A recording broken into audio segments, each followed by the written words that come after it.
champion's done the job. Dive down the inside, down the inside. So close, what a battle. Unbelievable.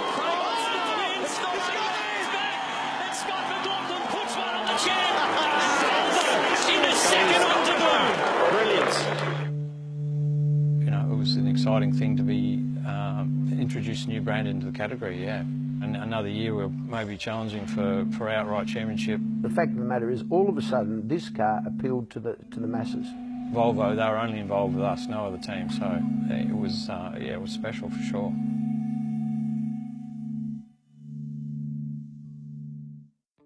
So Dad really started a team when he was 18 in 1963, and it started obviously because of his love of cars, and Beg borrowed and scraped from his parents, and bought his first race car. GRM commenced small workings, I suppose, 1963, just with myself racing a car. We had a bit of success. From there, it's developed into a business that now employs 35 people.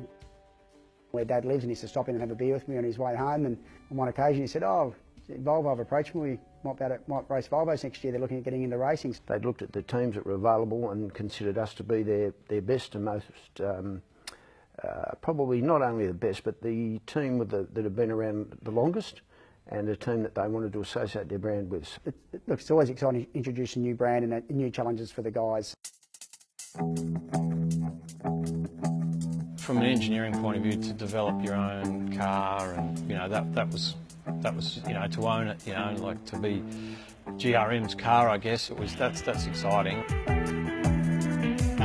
It was obviously a new manufacturer to supercars, and yeah, we were excited to get stuck into it and prove that, you know, GRM could do a project like that from start to finish and be competitive.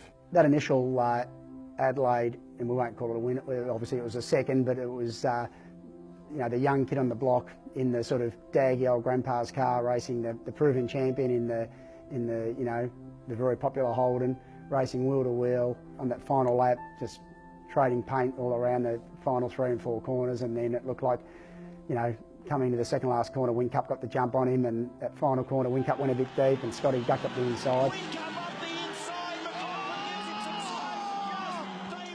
So I've got goosebumps now thinking about it. It was, look, that was just an amazing moment, and sort of such a memorable time. And unless you're really involved and know the work and effort and hours spent, here the boys are here, you know, 20 hours a day there for a period of time. Now, to get that car on the grid of Adelaide and then to have that result first up was just amazing. I mean, I must say, when I watch the vision of that, I still get quite emotional about it. I think Garry's lightheartedness and the way the Volvo brand was so staid and things in its way, and he's a bit out there, that it sort of all gelled and worked together. And I know a lot of people considered Volvo to be the old butter box and all this type of technology, and really that was a good part about it, because we'd made the butter box appealing to everybody. Well, look, we had a lot of success with the car. We had a lot of success with the car because we built a bloody good car.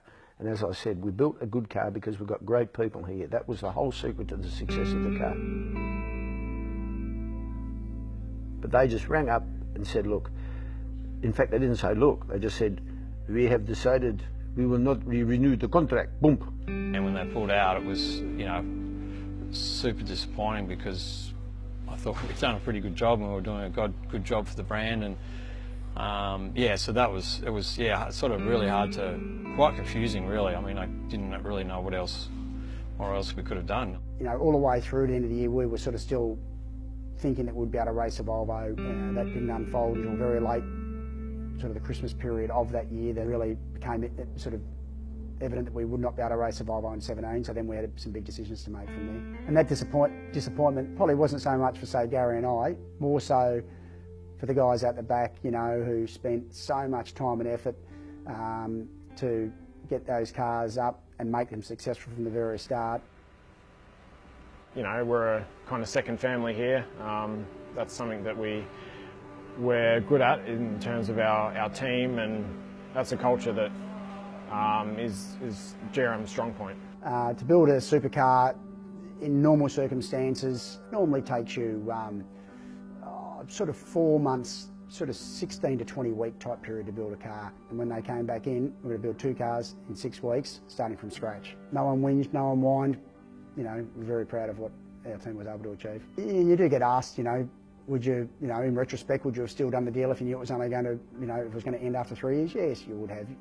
One day when we're 6 foot under, as you dig in the hole and you're about to go into there, you've only got memories in your brain, you haven't got money in the bank. So the memories from that time were memories you'll keep for the rest of your life. So and very happy ones. I wouldn't say it was a bad experience. I mean, yeah, absolutely, it was fantastic. You know, we won races, and yeah, great memories. In life, whenever adversity sets in, whether it's in your working life, your personal life, it doesn't really matter what it is. You've got 2 options: you either lie down and give up, or you keep moving forward.